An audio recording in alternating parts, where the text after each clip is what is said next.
Mira stepped off the rattling bus and into air so thin it felt sharpened, as though the atmosphere itself had been honed by centuries of wind sweeping across the crags above. The little roadside kiosk at Slate Pass looked no different from any other trailhead convenience, yet every visitor paused before the map bolted to the boards. On the left side was the familiar contour sketch of ridge to ridge loop, elevation lines stacked like coils of a sleeping serpent. On the right, however, someone had scrawled in bold charcoal strokes, "Speak well or hear nothing." She had read about Lost Lantern Mountain, but the warning still unsettled her. According to the community forums, the entire slope responded to sound, though not equally. Whisper a kindness, and the echo returned amplified, almost sung. Utter a cruel word, and the echo withered to a muffled cough. Most hikers treated it as a charming acoustic quirk. A few swore that the echo did more than answer. Then they claimed it guided feet or misled them until spoken words matched the mountain's own peculiar ethics. Mira tightened the straps on her day pack. She had come for a graduate thesis on folklore and place, not a morality lesson. Still, she found herself rubbing the side pocket where she kept her recorder, as if reassurance might flow through the plastic housing. She had 1 week to capture proof, audio, anecdotes, anything that would make her advisor stop calling her research pleasant fantasy.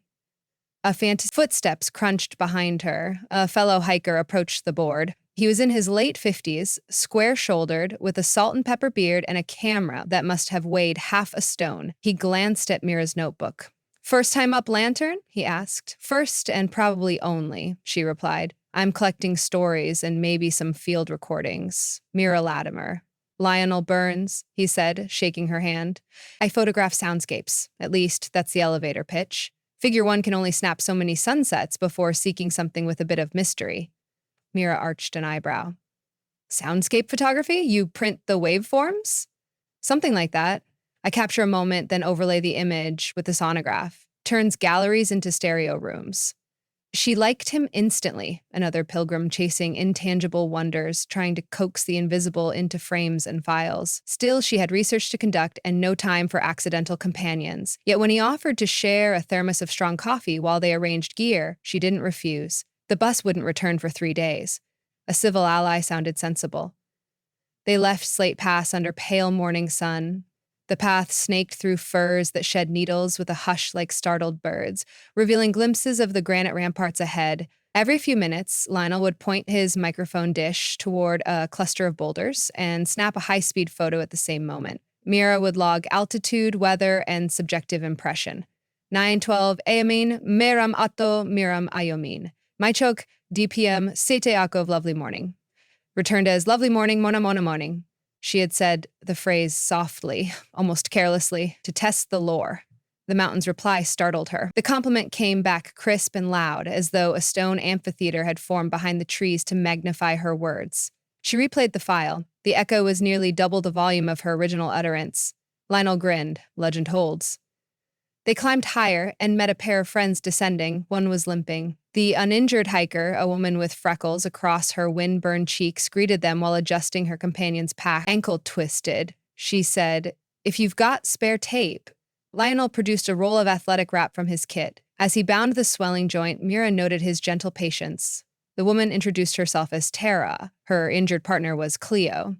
They explained they'd strayed onto a scree shortcut and lost the main switchbacks for nearly an hour. Only when Tara shouted encouragement to Cleo did the mountain answer with, "Right path, path," guiding them valleyward. If Tara cursed the unstable stones, the air stayed mute, and the ridgeline seemed to rearrange. Mira jotted madly. Anecdote confirmed. Echo responded preferentially to kindness. But was it self-fulfilling? People who shouted praise might listen more carefully, choose wiser steps. Those who vented anger might grow careless, missing the subtle markers that led out. Correlation, not causation, her advisor would say. Still, she felt the power. She and Lionel pressed on. Noon brought them above timberline, where ragged grass surrendered to shattered slate. The summit cone loomed, a lavender pyramid in alpine haze. They chose a spot beside a tarn, unpacked lunch, and surveyed the silence. No insects buzzed, no birds called, only the wind, steady as a monk's breath. Lionel faced the cliff wall and spoke in a calm, distinct baritone. "You are magnificent. Echo, magnificent, magnificent. The last repetition thundered across the bowl, skipping like a stone until it vanished behind ridges. Mira felt the vibrations in her lungs. She took out the recorder again. Data. Mid-meal, she asked, "Have you ever tried the opposite, an insult?" Lionel chewed thoughtfully. "Years ago, on another range, I yelled at a storm, got soaked, and the echo didn't give a damn. Here, I'm hesitant." Mira's academic side urged experimentation. Her human side recoiled. She compromised. "I'll try a mild one, for science." She walked 10 paces from the tarn, cupped her hands, and called, "You're dull." Then she cringed, feeling ridiculous. Silence swallowed the word. She heard the wind, Lionel's distant camera shutter, but no reflection. After a heartbeat, something almost returned, an evaporated consonant, as if the mountain considered answering but lost interest. "Well," she said, returning to the tarn, "that's conclusive." Lionel tapped a lens cap against his thigh. "Or the rock's just bored with cheap insults." They laughed, though Mira felt a chill. She realized the mountain's hush weighed more than its voice. If it chose not to answer, the world grew colder, directionless. She glanced up the trail, a faint etching across talus, and wondered how many hikers quit early because steps seemed suddenly aimless. When the sun angled west, they packed camp stoves and resumed. The trail forked. One arm climbed a spine of granite slabs, the other curved into a saddle cluttered with broken pillars. The map said both eventually met the summit trail, but distances and grades differed. Mira studied the signpost someone had scratched through the mileage, leaving arrows but no numbers. Lionel pulled out a coin. Slabs look picturesque, but pillars seem quicker. Mira shook her head. "Let's ask." She faced the slope and announced, with her best tour guide tilt, "Which way holds the Kender path?" Echo. "Kender path, path." The reply came faint, puzzled, offering no direction. She tried again. "Which direction is safe?" She swept her arm toward the slabs, then toward the pillars. This time the mountain answered in two parts. "Safe," boomed from the right. Along the saddle of pillars, nothing came from the left. Decision settled. They moved toward the pillars. Some lay like toppled chessmen, others slanted skyward. The corridor between them felt chapel-like, patterned with light and shadow. At intervals, Mira spoke small compliments, beautiful striations, noble view, generous sky. Each one echoed robustly, reinforcing that they were on track. A simple game, yet she felt the gravity, let praise lapse and guidance faded. 90 minutes later, they reached a wide ledge overlooking twin valleys. The map claimed a switchback should cut diagonally up the next rise, but neither could locate the blaze marks. Mira removed gloves to flip pages. Lionel paced, camera dangling. A third voice drifted from below. "Anybody up there?" Lionel called back, "Two of us. Need help? I'm alone and a bit turned around." The stranger's tone was strained. Mira peered over the ledge. A young man in a maroon hoodie stood among scree, scanning for purchase. He couldn't be more than 20. Fear flickered in his posture, ankles wobbling, shoulders tipped back as if the slope leaned too steep. Lionel found a safer ramp and descended 10 yards. "Name?" "Eli." "I was with friends, but we argued. I took a shortcut to prove a point, and—" "No worries," Lionel said. "You're close to the main track. Follow my voice." Mira sensed an opportunity. She positioned her recorder and signaled to Lionel to speak encouragement. "You're doing great, Eli," Lionel shouted. "Steady steps," echoed. "Great, great, great." The mountain flung Lionel's praise in pulsing waves as if cheering the kid upward. Eli smiled nervously and continued. Then he muttered something Mira couldn't catch. His next misstep dislodged stones. He cursed angrily. The air swallowed the profanity. No echo answered. Eli's face drained. "Try again," Mira suggested. She cupped her hands. "Eli, you're brave." The echo returned brave in grand syllables, then repeated a softer brave that seemed whispered from behind Eli's shoulders. He straightened and climbed toward Lionel's outreached hand. Minutes later, they stood together on the ledge. Eli thanked them, though embarrassment clouded his features. "I was stupid," he said. "I called Seth a jerk for hogging the water filter. Next thing, I'm by myself and the path is gone. Whenever I yelled at the rocks, they stayed silent. But when I apologized into the air, honestly apologized, I heard a faint apologize come back like it was confirming I meant it." Mira recorded the statement, heart racing. Lionel offered Eli a protein bar. They rested, watching low clouds gather around ridges. Weather moved fast this high, best to reach the designated campsite before twilight. Eli asked to tag along until he rejoined his group at the summit camp, and they agreed. The trio followed cairns higher, speaking occasional affirmations that bounced between cliffs and kept them oriented. Steady pace, fine teammates, clear minds, each praise echoed, shaping an invisible thread that drew them upward. Mira felt almost giddy, positive feedback loop, literally. Sunset bled crimson across the sky when they arrived at the summit basin, a rounded plateau with shards of crystal glinting like spilled lantern glass, hence the mountain's name. They pitched tents among low boulders. Another cluster of shelters flickered 100 meters away. Eli spotted his friends and jogged off, waving. Mira and Lionel nestled behind a stone windbreak to cook couscous. The horizon flared one last time, then darkened, stars emerging like silver seeds planted in velvet. Lionel broke the silence. Today validated the legend, Beyond expectation, Mira said. But I need a mechanism. Acoustic amplification based on frequency modulation triggered by vowel patterns. Occam's razor, Professor, Lionel teased. Maybe the mountain's just polite. Mira smiled yet felt restless. She wanted a control scenario, an extended insult to test the damping effect. Not because she doubted kindness, she craved the contrast. Lionel noticed her tapping spoon against pot, thinking dangerous thoughts. I must know if the silence is consistent. For data integrity. Then isolate variables, he advised. Move far enough away so you don't drag me into karmic fallout. She laughed but promised nothing. They cleaned dishes and retreated to tents, wind droning like surf. Mira drifted to sleep, imagining the echo as a sentient membrane stretched across slopes, vibrating to human intention. At pre-dawn, she woke, shivering. The temperature had crashed and a storm brewed west. Mauve clouds stacked like warships over the canyons. Her weather app predicted sleep by noon. She needed final recordings before conditions turned. She scribbled a note to Lionel, gone to test acoustics near East Rim, back by breakfast, and slipped out. The sky pale, she trekked to an outcrop that faced a sheer drop where cliffs formed a natural amphitheater. Perfect control chamber. She set her tripod, checked levels, and inhaled. Mountain, she began, your slopes are treacherous and your air is thin.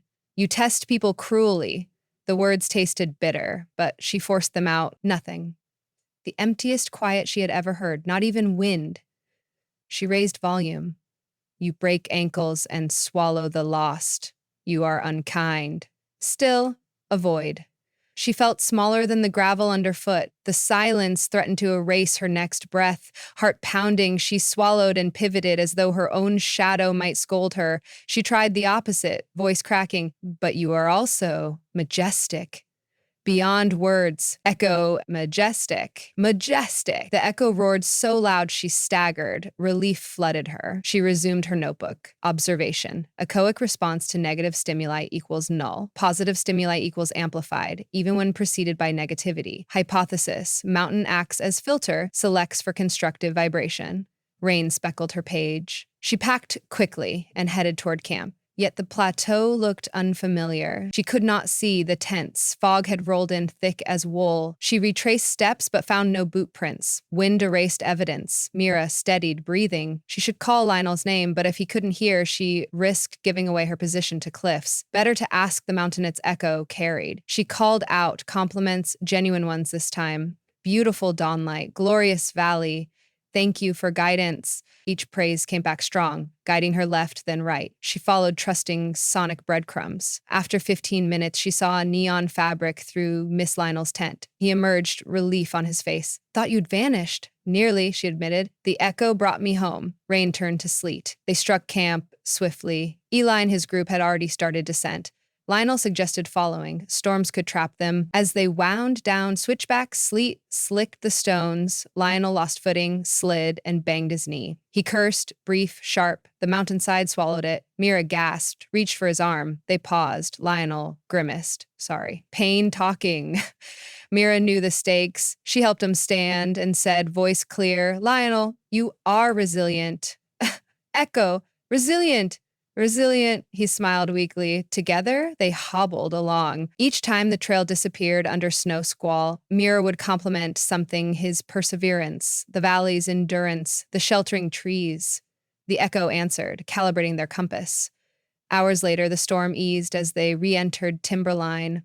They recognized the tarn of their first lunch ice already sheeting its surface. Lionel's knees stiffened. They needed camp.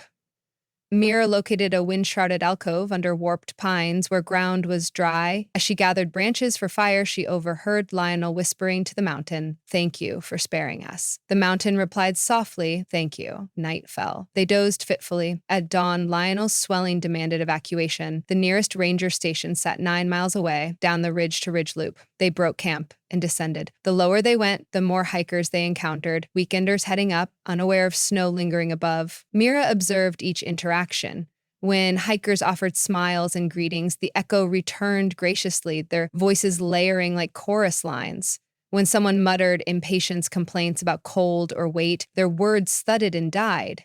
Gradually, patterns formed. Travelers, buoyed by echoes' applause, moved brisker, with surer footing. Those whose words fell flat drifted sideways, peering at half-visible spurs and rarely making summit before weather closed in. By noon, they reached the ranger station, a cedar cabin with antenna mast and solar panels. A medic examined Lionel, pronounced deep bruising but no fracture, and insisted he remain overnight. Mira volunteered to stay too. The last bus left Slate Pass tomorrow, and missing it meant another week out. Snow. They sat on the porch, sipping broth. Mira thanked Lionel for companionship and for indulging her data obsessions. He inclined his head. "If your thesis is half as eloquent as your compliments, the committee will weep." She laughed.